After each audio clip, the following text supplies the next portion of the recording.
আলহামদুলিল্লাহ ভাই, প্রথম যে বিষয়টি বলছেন যে আসলে কতটুকু এলেম আমাদের সব মুসলিমের সবারই জানা দরকার, যে এলেম শিখা ফরজ, তাহলে কতটুকু এলেম ফরজ। আসলে এটা সাহাবায়ে কেরামের যুগ থেকে এই 1400 বছর পর্যন্ত মানে কখনো কেউ এরকম আলাদা কোনো সিলেবাস কারিকুলাম তৈরি করেননি যে আম জনগণের কতটুকু এলেম দরকার, এরকম কোনো সিলেবাস কারিকুলাম হয়নি। আর আলেম তৈরি হওয়ার জন্য কতটুকু এলেম দরকার এটারও কিন্তু সুনির্দিষ্ট কোনো সিলেবাস কারিকুলাম হয়নি।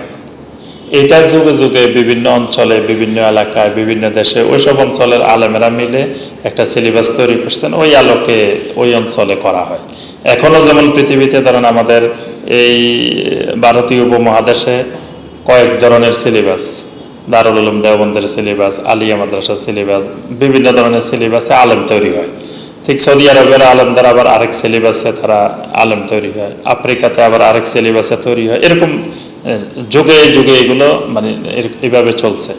তা আম জনগণের কতটুকু দরকার এটা ওইভাবে হয় নাই, তবে মৌলিক মাসালাটা হইলো একজন মুসলিমের জন্য যে বিষয়গুলো আপনার ফরজ, যে বিষয়গুলো ফরজ মানে আকীদার জ্ঞান তো সবার জন্য ফরজ, তারপরে ইবাদতের মধ্য থেকে যে বিষয়গুলো ফরজ, তারপরে হালাল হারামের ব্যাপারে যে বিষয়গুলো ফরজ, এই ফরজ বিষয়গুলো জানা সবার জন্য ফরজ।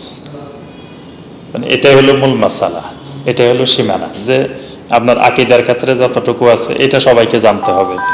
তারপরে আপনার ফিকহি বিষয়ে যেই ইবাদতগুলো ফরজ সেই ইবাদতগুলো জানতে হবে, আর যখন ফরজ হবে তখনও জানা যাবে।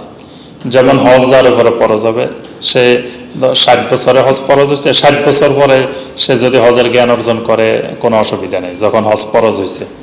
তারপর ঠিক জাকাত, আগে টাকা পয়সা ছিল না, জাকাতের জ্ঞান শিখে নেয়, কোনো অসুবিধা নেই, কিন্তু যখনই জাকাত ফরজ হয়েছে তখন জাকাতের জ্ঞান। ঠিক এইভাবেই মানে এই মৌলিক বিষয় হলো এটাই, যে যে বিষয়গুলো একজন মানুষের জন্য ফরজ সেটার জ্ঞান অর্জনও তার জন্য ফরজ।